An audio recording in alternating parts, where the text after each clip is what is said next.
Magandang umaga mula sa Pag-asa Weather Forecasting Center. Ito ng ating update sa magiging tayan ng panahon sa susunod na 24 oras.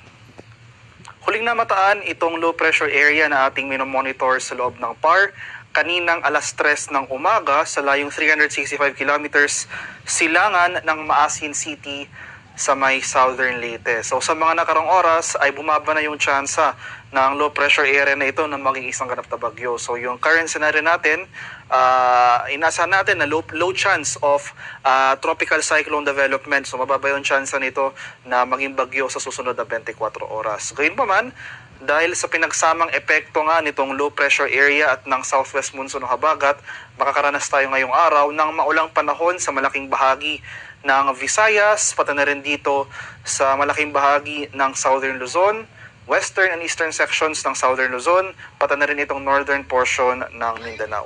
Samantala sa Metro Manila at nalalabing bahagi ng ating bansa ay fair weather ang ating inaasahan ngayong araw. Bahagyang maulap hanggang sa maulap na papauring, sasamahan lamang yan ng mga biglaan at panandaliang pagulan na dulot ng thunderstorms, especially sa hapon hanggang sa gabi. At ito yung ating latest weather advisory na in-issue ngayong alas 5 ng umaga. So dahil nga sa papalapit na low pressure area, makakaranas tayo ng mga malalakas na mga pag-ulan. 50 to 100 millimeters na mga pag-ulan sa ilang bahagi ng Kabikulan at Eastern Visayas ngayong araw. So sa mga lalawigan ng Albay, Sorsogon, Northern Samar, Eastern Samar, Leyte at Southern Leyte, asahan natin yung mga malalakas na pag-ulan ngayong araw. So, starting naman tomorrow, araw ng Martes, mas marami pang mga lugar ang makakaranas ng pag-ulan dahil inaasahan natin na muling magdudulot ng rainfall itong ating habagat o yung southwest monsoon.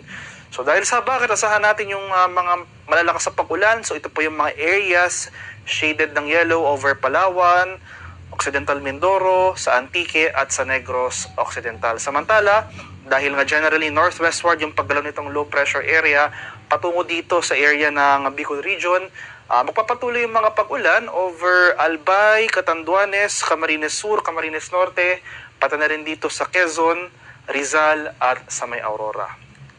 Pagsapit naman ng Miyerkules sa August 27, ay magpapatuloy yung mga pag-ulan na dulot ng habagat sa ilang areas ng Mimaropa at Western Visayas. So muli, Palawan, Occidental Mindoro, Antique, pati na rin sa Negros Occidental. Samantala dahil naman sa low pressure area, makakaranas pa rin tayo ng mga 50 to 100 millimeters sa pag-ulan over Aurora, Rizal, Quezon, and Camarines Norte. Kaya sa mga nabanggit ko pong lugar, muli ito po yung mga areas shaded by yellow.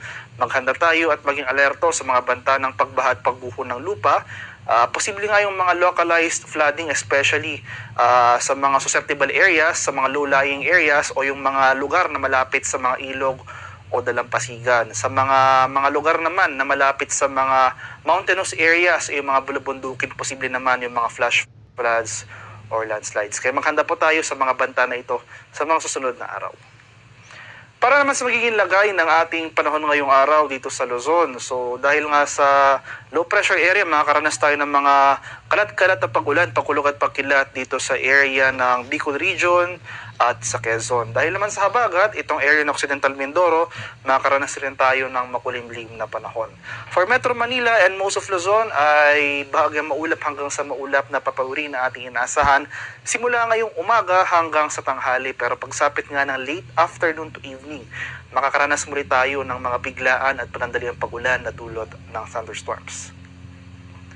Sa area naman ng Palawan, Visayas at sa Mindanao, so una itong area nga ng Visayas as well as itong central and eastern sections ng Mindanao. So northern Mindanao at Caraga dahil sa low pressure area, muli Visayas, Caraga, northern Mindanao, asahan natin ngayong araw itong mga pag-ulan na dulot ng sama ng panahon. Dahil naman sa habagat o yung southwest monsoon, itong area ng Palawan at Zamboanga Peninsula makakaranas rin ng mataas na tsansa ng mga kaulapan at mga pag-ulan. Sa nalalabing bahagi ng Mindanao, so malaking bahagi ng Barm, Soxargen, pati na rin dito sa Davao region ay fair weather ang ating inaasahan. Pero gayon pa man, andyan pa rin yung mga usual na late afternoon to evening ng mga pag-ulan na dulot ng thunderstorms.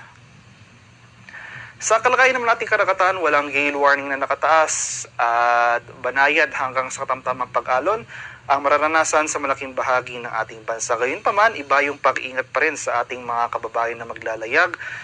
Sapagkat kung meron tayong offshore thunderstorm activity, ito yung mga pagulan sa ating mga dagat baybayin, asahan natin yung mga pagbugso ng hangin, kaakibat ito yung bahagyang pagtaas ng ating mga alon. At para naman sa ating 4-day outlook sa mga susunod na araw, so simula Martes hanggang sa Biyernes, ay discuss po natin yung magiging lagay ng ating panahon. So itong low pressure area, for the next 24 hours, maliit nga yung chance na maging bagyo. Yung magiging movement, yung paggalaw nito ay generally northwestward. And as of now, may dalawang senaryo tayong tinitingnan para sa sama ng panahon na ito. Yung unang senaryo, magpapatuloy yung generally northwestward na paggalaw nitong low pressure area. Babaybay nito yung karagatan sa silangang bahagi ng Eastern Visayas, Bicol Region at sa Quezon. And after itong baybayin itong karagatan na ito, ay posible itong mag-cross or tumawid dito sa bahagi ng Central Luzon.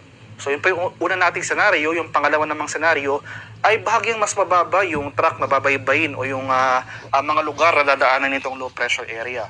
Generally, northwestward pa rin yung paggalaw nito, pero posible rin itong tumawid over Eastern Visayas and then papunta dito sa Southern Luzon area. So, yung kailangan natin bigyang din, no? So, in both of these scenarios, generally northwestward yung paggalaw nito, kailangan natin pagtuunan ng pansin na regardless sa magiging paggalaw nitong low pressure area ay maulang panahon yung ating mararanasan sa mga susunod na araw. So yung weather advisory po na prenisan natin kanina, ito yung mga lugar na mararanasan ay yung mga malalakas sa pag-ulan nitong low pressure area at ng southwest monsoon o yung hanging habagat. So recap lang po, starting tomorrow, magpapatuloy yung mga pag-ulan over most of Visayas, pati na rin itong western section ng Mindanao. So bukas, since araw posibleng balik pasokan na po tayo, most of Metro Manila as well as some parts of Southern Luzon, most of Southern Luzon. So magpapatuloy yung mga pag-ulan over Bicol Region. Makakaranas na rin tayo ng mga pag-ulan over Calabarzon, pati na rin sa buong Mimaropa dahil yan sa low pressure area. So maghanda po tayo sa mga kalat-kalat na pag-ulan, pagkulog at pagkilat. So muli, starting tomorrow, Metro Manila, buong Calabarzon, buong Mimaropa, buong Bicol Region, buong Visayas, pati na rin itong western section ng Mindanao dahil sa epekto ng low pressure area at habagat, asahan natin yung mataas sa tsansa ng pag-ulan. Pagsapit naman ng Tuesday hanggang sa Thursday dahil pagsapit naman ng Wednesday to Thursday dahil naman sa papalapit na low pressure area, makakaranas tayo na makulimlim na panahon. So, kalat-kalat na pag-ulan, pakulog at pagkilat over Metro Manila. Magpapatuloy yung mga pag-ulan over Metro Manila, buong Visayas, Calabarzon, Mimaropa, pati na rin sa Central Luzon. So, over Central Luzon, makakaroon na rin tayo ng mga pag-ulan. So, pagsapit naman ng Biyernes, improving conditions ng ating inaasahan sa Central and Eastern Visayas. Pero magpapatuloy pa rin yung mga pag-ulan over Metro Manila, Central Luzon, pati na rin dito sa Calabarzon, Mimaropa, pati na rin sa Western Visayas. So improving conditions na ating inaasahan over Bicol Region, Central and Eastern Visayas, pati na rin dito sa Western and Northern portions ng Mindanao. So dahil nga may binabantayan tayong low pressure area ngayon, patuloy tayong umantabay sa mga weather updates na pinapalabas ng Pag-asa ukol sa sama ng panahon na ito. Ang haring araw sa Kaminilaan ay sisikat mamayang 5:44 ng umaga, lulubog naman mamaya sa ganap na 6:30 ng hapon. At para sa karagdagang impormasyon tungkol sa ulat panahon, lalong-lalo na sa ating mga localized advisories, yung ating